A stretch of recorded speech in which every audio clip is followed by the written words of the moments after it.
Welcome back, everyone, to another episode on Living Your Greatness.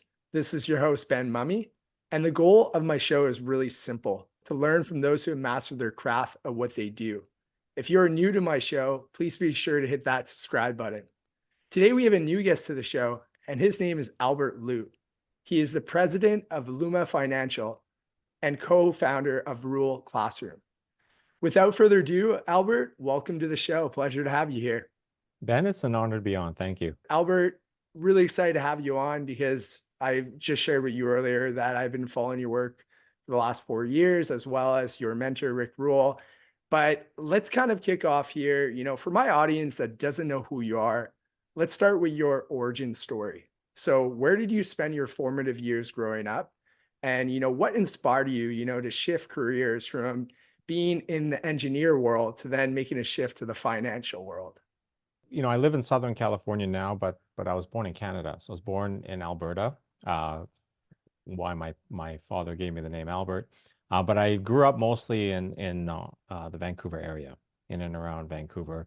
Studied engineering and electrical engineering. Did a master's degree, and then just immediately went into industry. And sort of anticipating the question of what would happen later, that is, I do it for 10 years and move on, is, sometimes in life you do what you can do. Just because you can doesn't mean it's the best thing for you. And I think a lot of people fall into that trap. I think in a way I did. I had, analytical skill. There were rewards for going that direction. So I did, and I enjoyed it. But ultimately, I didn't want to do that for the rest of my life.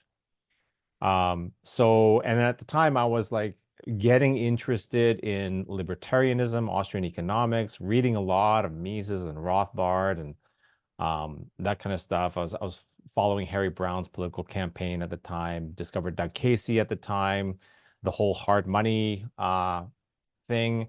Actually, this is a bit of a tangent, but when I received the invitation from you, I immediately obviously wanted to check out your channel, right? So I looked at all of the videos, and there are like a lot of people there that influenced me along the way.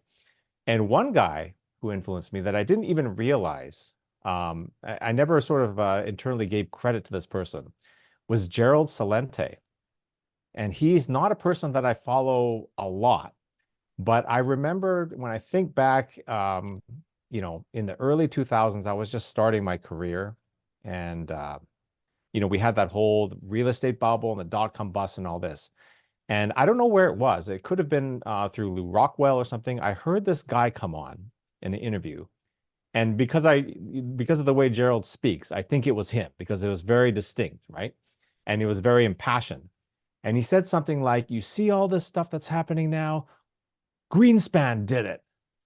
And I'm like, and I hadn't really looked into any of the central banking, like nothing. I was just cold.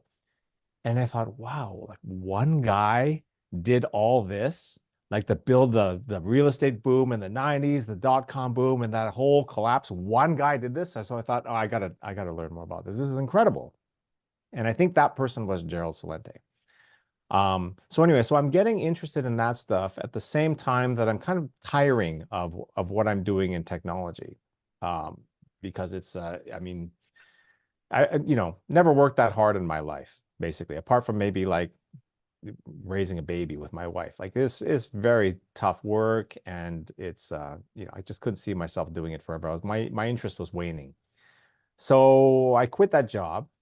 And I just started writing this newsletter because, like you, I was kind of like interested in sharing ideas. So I wrote this newsletter that was kind of Austrian-y, but sort of investment focused. And I just started giving it to my ex-colleagues. And none of them were really interested, but they're all very nice. So they would take it. Some of them even gave me money for it, but they would take it and they would read it. And this is like 2005 to 2007, when I'm going on about this real estate collapse that's coming. And because I'm watching this, I mean, many of us who were around at the time, more the Austrian type, saw it coming when a lot of people didn't. Like Peter Schiff is famous for going on TV and claiming, but there were a lot of us behind Peter. It wasn't just Peter. And so I'm writing this thing about, look, this is, you got to get out of real estate. You got to watch, this thing's going to blow up. You should be in gold and blah, blah, blah, right? So I'm writing this stuff. And lo and behold, like my last issue was like a week before Bear Stearns collapsed. So I said, this is it. This is all I have to say. And then Bear Stearns collapsed. The hedge funds collapsed. The whole thing starts coming down. So I realized that, hey, there's something to this here. And then after that, a couple people asked me if I would help them with their investments. So that's how I started what's Luma Financial now. Back then it was a WB Advisors at the time. So I got into the financial world that way, just sort of putting one foot in front of the other. It wasn't a master plan. It was just all like reading and acting on what I was interested in. And one thing leads to another. And then there's a whole other second half of that story where I ended up meeting Rick and working for him. And now we're business partners at Rural Classroom. Really cool to hear about your story there, Albert. And, a question that I want to pinpoint, you were talking about how you discovered Austrian economics. So what are some lessons that you learned, when going down that rabbit hole? Yeah. So one lesson is that, we talk about mentors and stuff, but I think if you have the right mindset, you take away something from everyone you encounter, even people that maybe put you off, or people you don't even spend a lot of time with. It could be just a very short interaction, or it could be something you see on TV, just like the Gerald Celente thing I'm telling you about. I've never met Gerald Celente. I don't really follow him much, but man, that one short interaction made a big difference. So I got interested in Austrianism because of Harry Brown. So I was following a libertarian political campaign, and he was sort of, at times would, do a critique of Keynesian economics, right? He'd say, this is the problem with that. And I could sort of see that, even though I hadn't studied it, I could kind of see what he was saying. And then once in a while, he would refer to this thing, Austrian economics, and that's all it took. And that's what I often take away from watching YouTubes and whatnot. It's always a launch pad to something else. So sure, the interviews are great and it's entertaining and whatnot, but what I'm really scanning these things for is just that one nugget of information that's going to propel me to the next big thing, right? So with Harry Brown, it was Austrianism, and from there, I just went, I found the Mises Institute and Fee and all this stuff, and Ron Paul and all these great economists. And so what's the lesson? Well, the lesson, the first book I read was Henry Hazlitt, Economics in One Lesson, right? The first lesson was, oh, this stuff actually makes sense. Like this stuff is actually a science, because before, I have an engineering background, I'd always dismissed economics as some just crank discipline because it never made sense. I could never understand it. And I didn't think it was because I was too stupid to understand it. It just didn't seem to make sense. The pieces never fit together. It just seemed to be, sort of a quote pseudoscience of convenience, that something that people would turn to just to ram through their policies, justify what the government was doing. But the big lesson, going through first Henry Hazlitt and then more rigorously through Mises and Rothbard, was this is actually like a real discipline. This is a real science that if you put your mind to, you can actually understand what's going on. I appreciate that lesson. And I want to also rewind, you spoke about, then in your career, meeting Rick Rule. So let's kind of, hover right there. If you could just talk about what was the first time that you met Rick, if you could tell that story, and what has been, your biggest lessons learning from working with Rick as not just an investor, but even businessman as well? Yeah, it's funny you mentioned that, because Rick and I were just talking about that, like maybe yesterday or the day before, how we met. It's really funny because I had, among the people that I had started following was Doug Casey. This is in the early 2000s. He had a newsletter, and that newsletter was really influential. And so I was watching all the YouTubes of Casey, and just fascinated by this guy. And around when was it? I think it was around 2011, because I was trying to get this business off the ground. I was dealing in gold, and I was also a financial advisor, and I was trying to get my business off the ground. So I decided to start a podcast and a YouTube channel, because that was sort of, I could see that was the big up and coming thing, right? And it wasn't very useful in attracting clients because I didn't know what I was doing in terms of marketing. So the content was stuff that I was interested in. It had nothing to do with the audience. So it was misdirected in that way.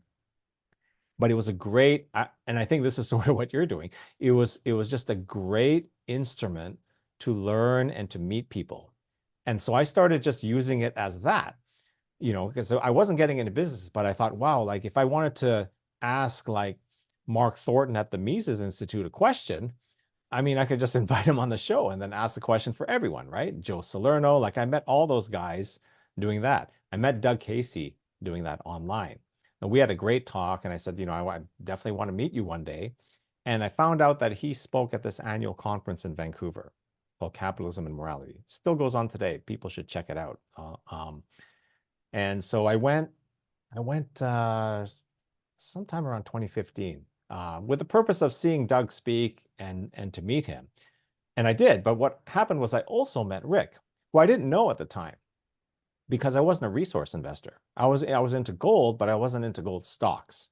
Naturally, if I was investing in gold stocks, I would have naturally known him very well, but I wasn't. I was just sort of adjacent to that universe. I wasn't in it. But Rick did this talk, and I still remember it was about it had to do with philanthropy and charity as a consumption good. Long story short, it's like rich people often do this to make themselves feel better. And this is something that I'd observed and believed. I just couldn't believe I was listening to like a really rich guy do a talk on it. So I said, this guy's different. He's a different thinker. I got to meet this guy. So fortunately, I had a podcast. So I just approached him after and said, hey, would you come on and talk about this? He didn't know who I was, but he was, very kind and said he would. So that's how I first met Rick. And then I just started following because he was doing a lot of content on a social media platform called Liberty.me at the time. That was Jeffrey Tucker's libertarian social media platform. I was a big Jeffrey Tucker enthusiast. That's another guy that I met through podcasts and social media. Jeffrey Tucker and Stephan Kinsella, both two really prominent guys in the ANCAP world.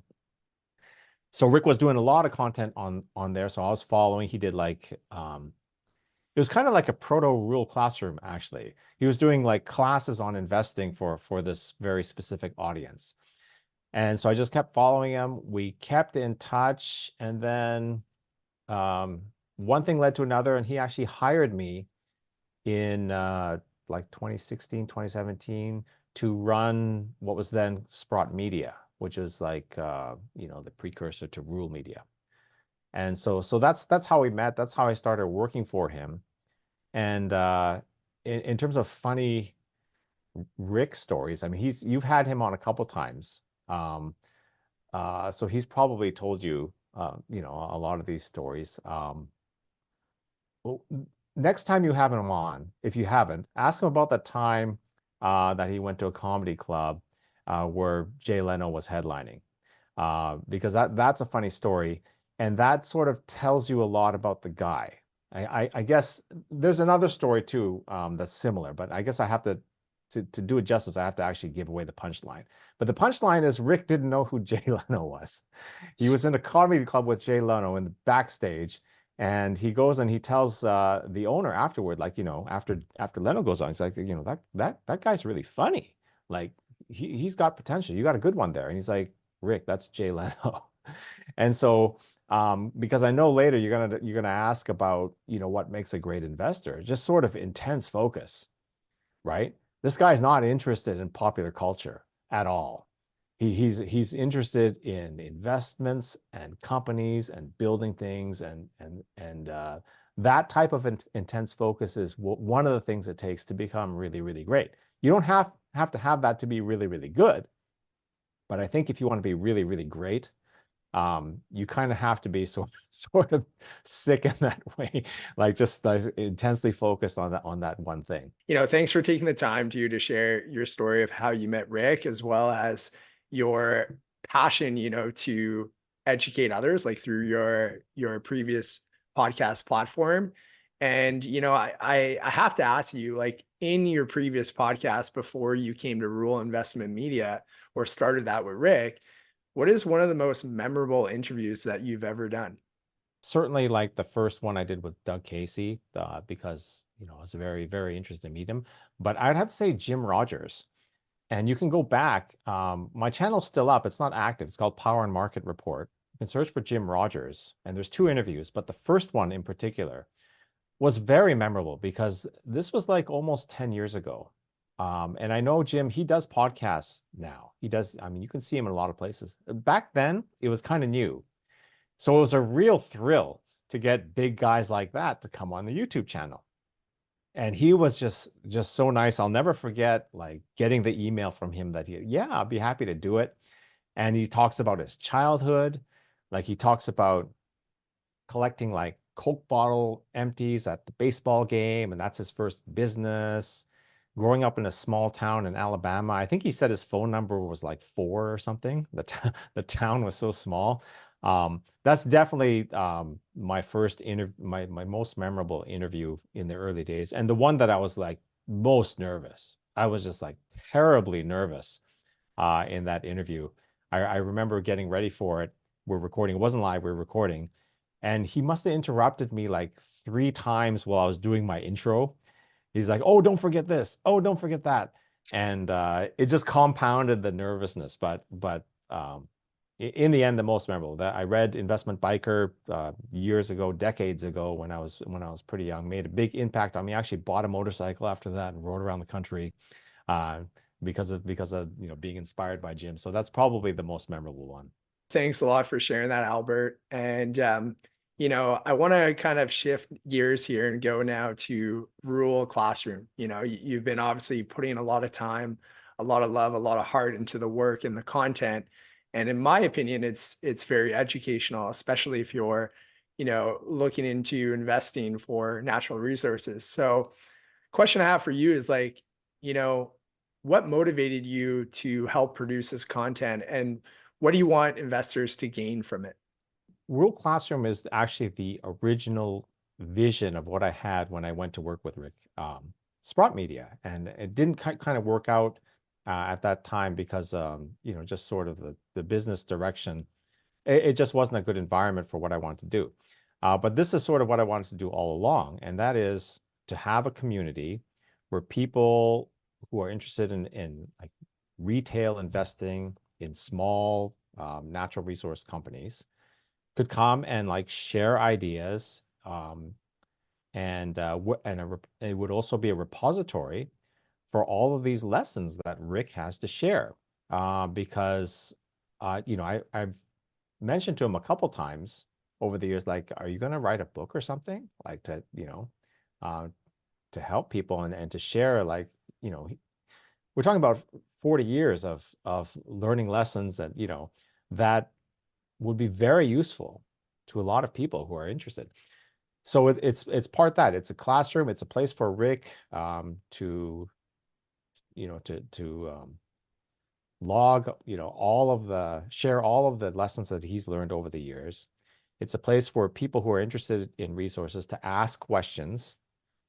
It's a place where people can meet other people. So we've had speakers from the Colorado School of Mines and successful financiers and all that to come and to learn, because a lot of the content on the internet, and I'm not saying it's bad or anything, but it's highly promotional, right? It's because that's what gets the clicks. The fantastic stuff is what gets the clicks, and the promotional stuff is what is financially rewarding to people.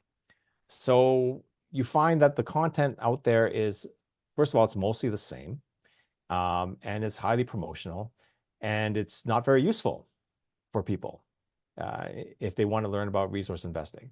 So anyway, so this is a place where you can learn about that stuff, and it's not just promotional. We do introduce people to companies through our events, but you'll see it's not highly promotional. It's all about education, and Rick has like a fandom out there, and they deserve a place to come and celebrate Rick and learn from Rick and meet each other. So that's what I'm trying to do.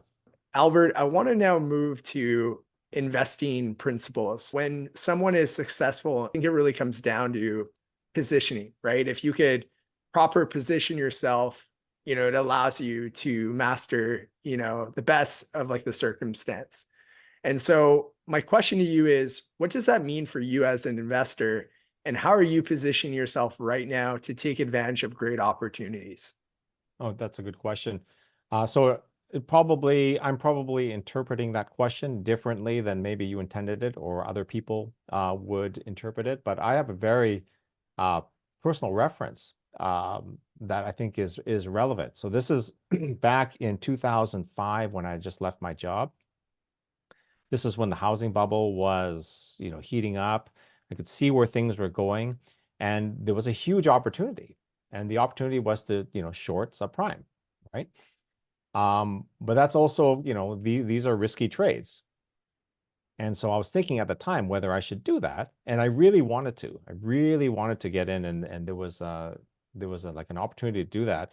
I ended up not doing it, and the reason I didn't do it was because of positioning, right? I was, younger guy, which is good. But I just got married and we were going to start a family, and I just quit my job. Okay. Mhm. That's horrible positioning for making like a big speculative bet like that, right? Because although I'd saved a lot of money, I was counting on that. I kind of needed that to be there. I couldn't afford to risk that on a big speculative bet. And as we know now, that it would have worked out. It would have worked out great. But at the same time, I still think it was a wise decision, because if you do that over and over again, you're going to get burnt sooner or later, right? So the Mhm. one time, yeah, maybe it worked out, but if I did it another time, it probably wouldn't have worked out. So positioning for me means having your personal life in order.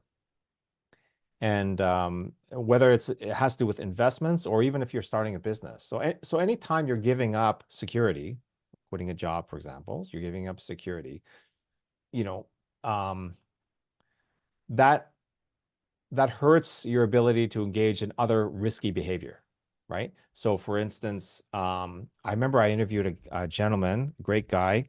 He runs the Oklahoma Surgery Center. His name's Keith, Dr. Keith, and I've forgotten his last name. Okay, but this is very free market oriented medical facility, surgical facility. Okay, and I interviewed him a couple of times because he's an entrepreneur, a libertarian, blah blah blah. And one of the things he told me was, before he started his business, he was very smart. He got his personal life in order in terms of the financials. So he made sure that he could weather the ups and downs of that business, because business might take off right away. There might be some hard times. So his positioning was just getting his own financial, and his partners as well, their own financial lives in order, which may mean not putting your kids in the most expensive private school or college, right? The sacrifices. Positioning so that his business decisions wouldn't be made under duress. And the same thing with your investments. Do you want to have to liquidate some speculative play because you can't pay the tuition or whatever, right? You don't want to be in that position, because that affects your ability to speculate effectively. So that's where I see positioning, is just your personal life, getting finances in order, being in a position where, if you're going to take risks, being in a position where you can take those risks and without compromising. I'm glad that you mentioned that, because that reminds me, like, the first thing is to earn, right? And then after you earn money, then you could save. And then once you save, then you could take that risk, like you just said, to make a decision to invest. And hopefully, you're doing a lot of due diligence, or you're hiring someone to help you out to make the right decisions with the money that you're going to invest. So I'm glad that you brought that up. I think that's really valuable, especially to my generation as like a millennial. There's always so much stuff out there on social media that influences sometimes our decisions. A question that I want to ask you is, from what I understand, you're bullish in terms of precious metals and commodities, in terms of, if you have the capital right now that's saved, to make investment decisions, this could be a really good opportunity. So why is it that you believe that this is a once in a lifetime opportunity for millennial investors? Yeah. So, I mean, this happens over and over again, right? So you have fiat money system, they get carried away, prices get out of control, and eventually gold pops, because gold is real money. and then companies associated with gold as a result just reflexively pop as well. The reason it's once in a lifetime is because we don't live forever, right? We're all bound. These economic cycles, they just keep going on, but unfortunately, our lifespans are limited. So you're born when you're born, and this cycle happens when it happens. So you may only get one or two kicks at this thing, and I think there's something coming up now, because there's been unprecedented inflation following the great financial crisis. We've seen that, right? That's undeniable. There's been crazy appreciation in asset prices, and gold, although it has risen, hasn't really kept up, and certainly the equities have not. So I think this is sort of a natural consequence of the creation expansion of the money supply. It's a natural consequence of that. It's going to happen sooner or later. And if you're a millennial, well, you're in a good position because you're the right age. You've been working for a while. The next time this happens, you'll be much older. So I think that this is a good opportunity. You got to be careful especially if you're into the equities. That's a speculation, so you got to be careful. Like I said, before about positioning, right? Do the responsible thing, but it's definitely something you should be looking at, I think, my opinion. Gotcha. And how can we better educate, millennials right now in terms of this space? You mentioned Rule Classroom. RuleClassroom.com is the company I founded with Rick Rule. That's a good place to learn about mining equity investments. You can learn a lot there. The platform is free. There are a lot of smart people on there. Adrian Day is on there. I've had Brent Cook, Joe Mazumdar, Rick, obviously. Had numerous CEOs from companies. It's just a lot to learn there. So I definitely recommend that. On the macro stuff, that's a little bit hard. I think we overemphasize the importance of trying to understand what's going on, like big picture. It's really hard. It's really hard to understand, and it's really hard to turn that into actionable investments. And actually, okay, so now you're reminding me. One of the early lessons I learned from Rick, and this was before I worked for him. I had him, I interviewed him a couple times, and it was starting to become regular. I was interviewing him more and more on my channel, and seeing him at conferences. And at one point I asked him, like, why? Because I noticed he didn't really take into account the macro. He didn't really invest in macro. It was all to do with, securities analysis and that, like, really bottom up, deep dive kind of stuff, and not so much on the macro stuff. And he said two things. He said, well, it's too hard for me to understand. And I can just make more money doing this. Like trying to understand the macro doesn't make me money. And Rick is really brutal about that. He's very clear about, like, this is useful, this is not useful, right? And so when he said that, I thought, wow, like, this is a really smart guy with access to a lot of information. If anyone could make a macro call, it would be him, in my opinion. And he doesn't even try because it's just too hard for him. So I think I recommend people, like, learn sort of investments bottom up, not worry too much about what's going on macro wise, because like Rick said, it doesn't help him make money. I don't think it's going to help you make money. I think that's a good point too, because then you're kind of dependent on the macro picture, right? And you want to pick a company that will do well, despite like the macro picture being good or bad, right? So I think that was a good point that you brought up. And something that I want to shift to is I really think behavior economics is another aspect of investing, that's really important. And, back in 1995, Charlie Munger, he had a really famous speech, and it was called The Psychology of Human Misjudgment. And, he explained, that behavior economics is so important for both investing as well as business and life. And he was really big on mental models. And so a question I have for you is, what are some mental models that you have in your toolkit that have helped you become a better investor? Interesting. So I think that's a speech that he did at Harvard. I think I listened to that a long time ago. And one thing that I took from that speech, he talked about a lot of things, but one thing that I recall is he said something like, there's only one truth. Okay, so it doesn't matter if you're coming from like this side as an economist or this other side as something else. Like this stuff has to be reconciled somehow, right? There's only one truth. And so I think, I think that's really important. And then he also talks about sort of inversion, which is actually very simple. At the time, at the time I first heard, I didn't know what he was talking about, but we do it all the time. And that is, so if you want a good investment, think about what a bad investment is. If you want, as a, as a parent, right? I'm like, if I want to provide a good environment for my kids, look around and see what's harmful to kids. There's examples everywhere. So I think that's super powerful. So like what makes companies fail, look for those. And then the opposite of that, it's kind of like Seinfeld. I don't know, you're probably too young, George Costanza, do the opposite. He's having a bad run, so he decides to do the opposite of everything he's been doing, and then all of a sudden his life is a huge success. Well, it's not that simple. But I think that's very, I think studying failure is very important. We do it in engineering all the time, right? We have checklists, and that's why pilots have checklists. That's why engineers have checklists. You think every item on that checklist is something that went wrong for someone else, right? So I think that's very powerful, the concept of inversion.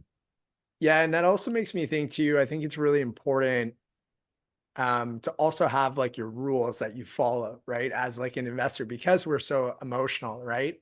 So if we have rules that we follow, to keep us grounded or to keep us, emotionally stable and, not too excited when sometimes it may not be a good opportunity. I really believe like investing rules helps investors turn desired behavior into default behavior. So what are some investing rules that you live by? Well, this is the classic Buffett rule, right? Is you got to understand the investment. Like at some level. I mean, you may not know it, at the level of, the founder of the company or the chief technology officer or whatnot, but you got to understand the business model at some degree, to some degree, right? And I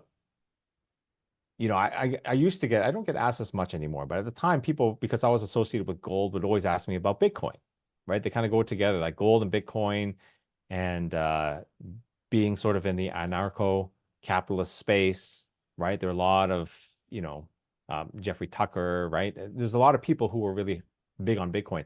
And I was not negative on Bitcoin, but I didn't understand Bitcoin. And the major thing I didn't understand was who made it, right? And I still don't have an answer to that. So I stay away from things that I don't understand, or things, where I don't have the information I need. And that's very Buffett-esque, right? Like Buffett, he stayed away from technology for the longest time.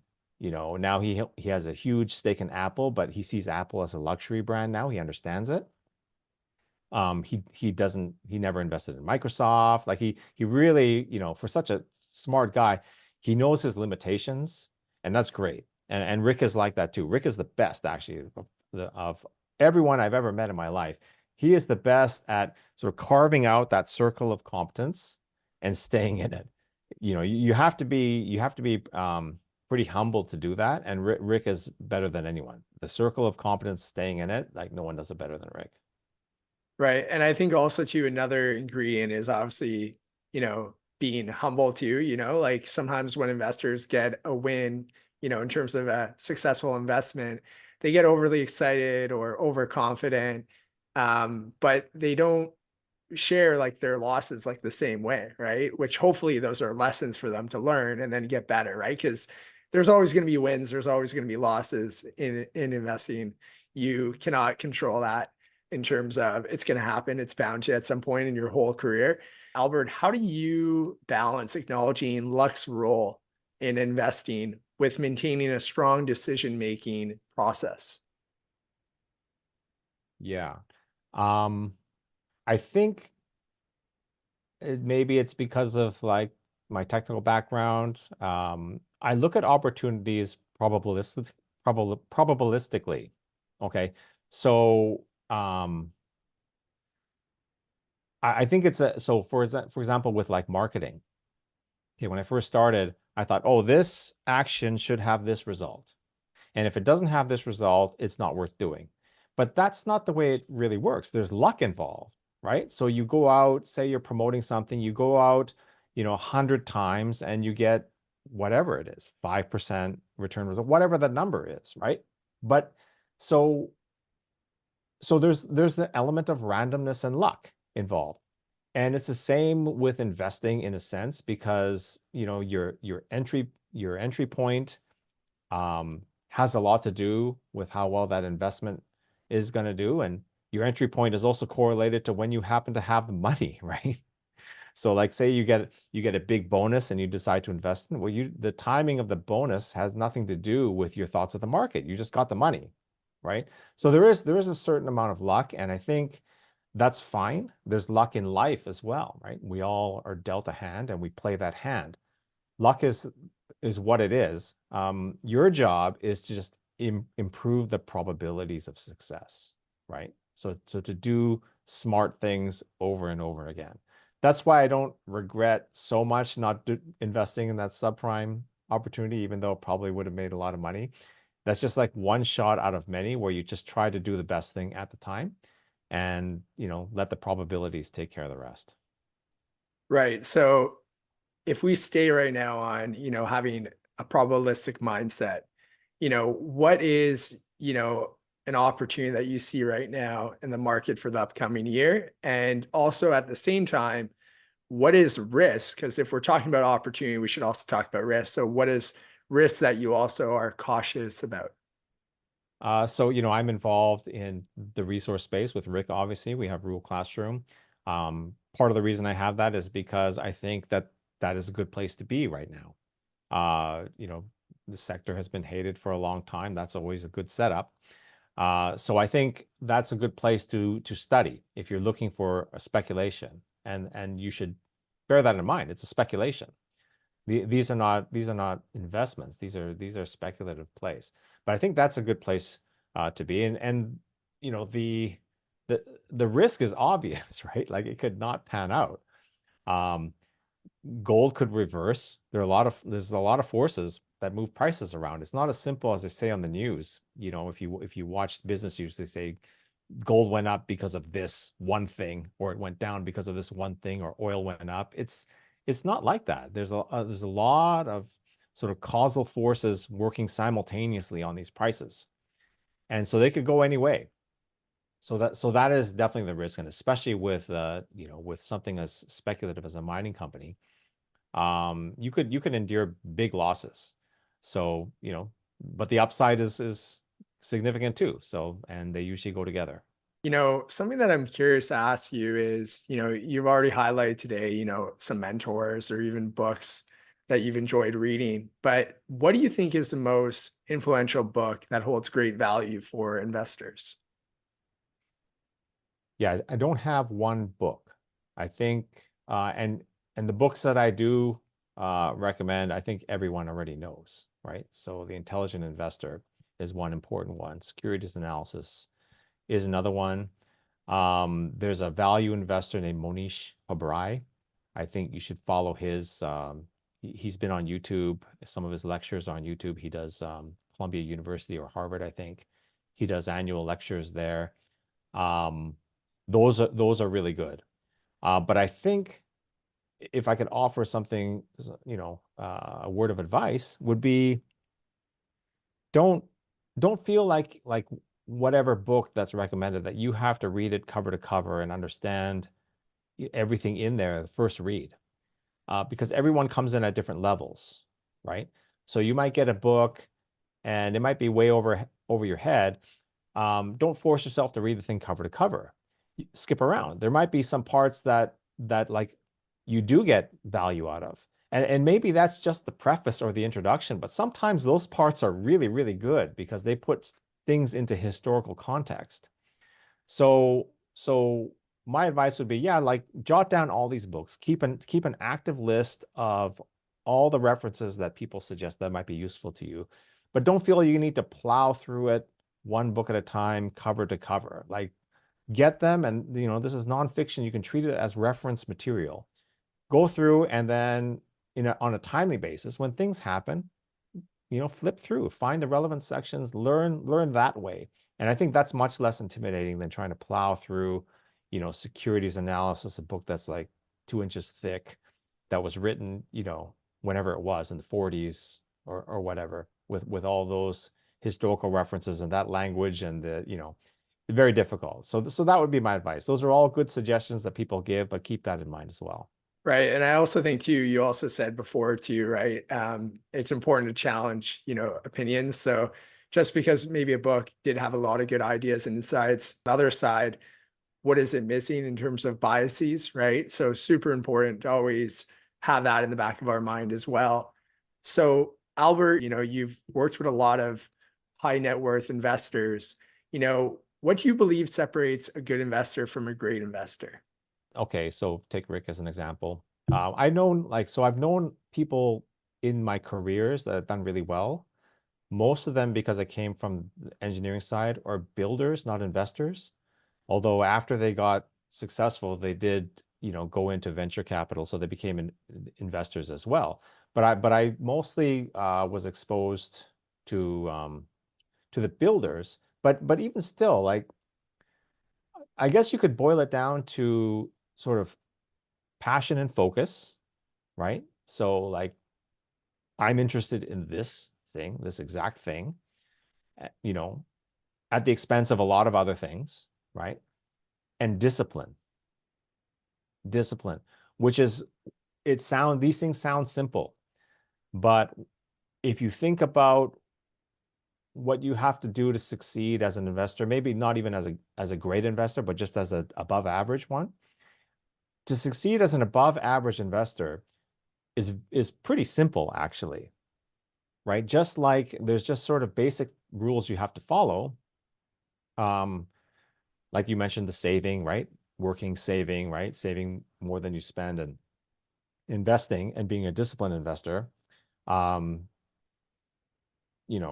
Minimizing taxes and just not doing stupid things. Okay, those are simple things, but a lot of people can't do them, right?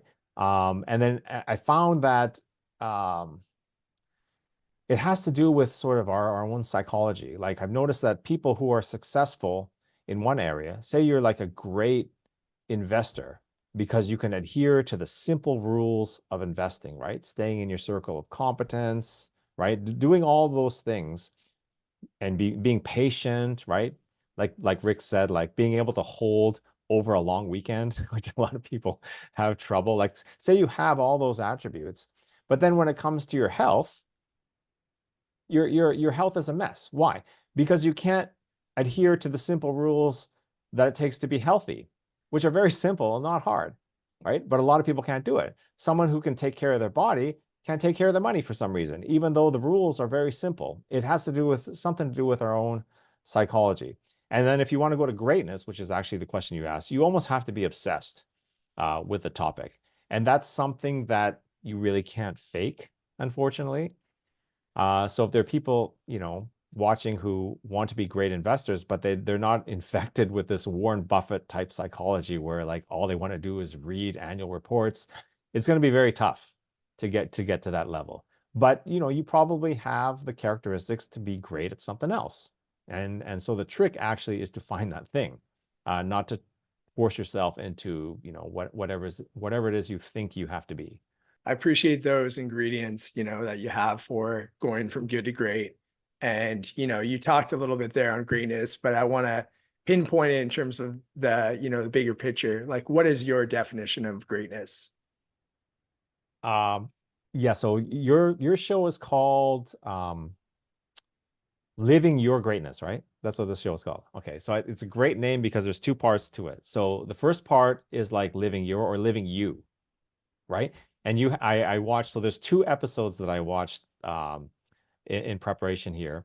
So Adam Taggart, who you just had on, whom I know, and Nomi Prince, whom I also know from last year. And I think I agree with Nomi Prince.